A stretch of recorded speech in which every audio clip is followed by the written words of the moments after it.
வணக்கம். NRK fashion and டெய்லரிங்கில் பாடம் 2 பார்க்க போகிறோம். அதில் பார்த்தீங்கன்னா நம்ம தையலுக்கு தேவையான திங்ஸ் எல்லாம் பார்க்கலாம் வாங்க. ஃபர்ஸ்ட் ஒன், நம்மளுக்கு நூல் தேவை. நூல், சிசர், மார்க்கர், அதுக்கப்புறம் ஒரு அடி ஸ்கேலு, அப்புறம் மிஷினோட ஊசி, அதுக்கப்புறம் குண்டூசி, அதுக்கப்புறம் ஆம்கோல் ஸ்கேல்னு சொல்லுவாங்க இது, அதுக்கப்புறம் மோட்டார் நெடில்னு சொல்லுவாங்க, அதுக்கப்புறம் பாபின் கேஸ், அது டேப், ட்ரிம்மர், எம்மிங் ஊசி, இது டிசி மார்க்கர். இந்த மாதிரி சாக்பீஸ் மாதிரி இருக்கும். சரிங்களா? இப்போ மிஷின் நம்ம தையலுக்கு தேவையான திங்ஸ் பார்த்துட்டோம்.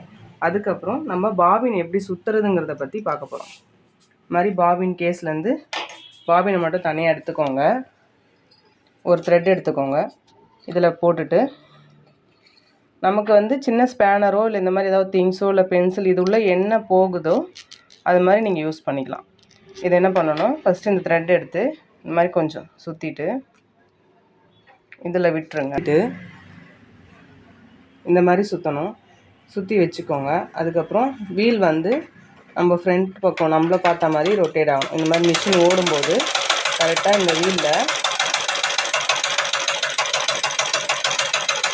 இப்படி வைக்கணும். இப்படி வச்சிங்கன்னா இந்த கேஸ் பார்த்தீங்கன்னா இப்படி ரொட்டேட் ஆகும். த்ரெட்டை நீங்கள் இந்த மாதிரி விடுற மாதிரி இருக்கும்.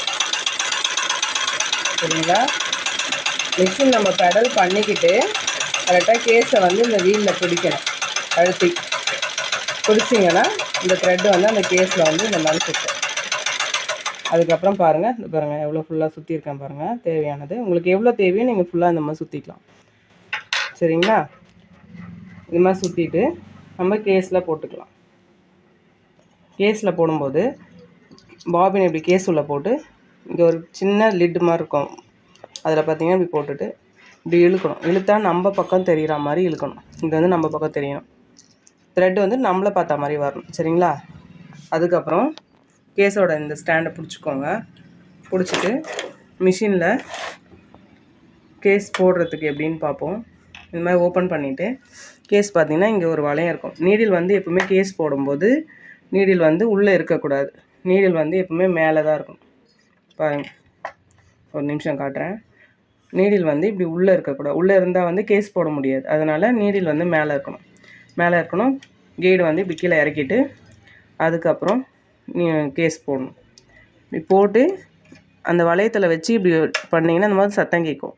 அப்போ கைடு அதில் பாபின் கேஸ் உள்ளே உட்காந்துருச்சுன்னு அர்த்தம். அதுக்கப்புறம் நீங்கள் அந்த ஸ்டாண்டை விட்டுட்டு த்ரெட்டு இந்த கம்பியில் போட்டு இந்த மாதிரி நல்லா பார்த்துக்கோங்க ஃப்ரெண்ட்ஸ். தெளிவாக தெரியுதா உங்களுக்கு வீடியோ? இந்த மாதிரி இந்த ஹோல்ஸில் விட்டுட்டு இந்த ஹோல்ஸ்லேருந்து இந்த ஹோல்ஸ்க்கு விடும்.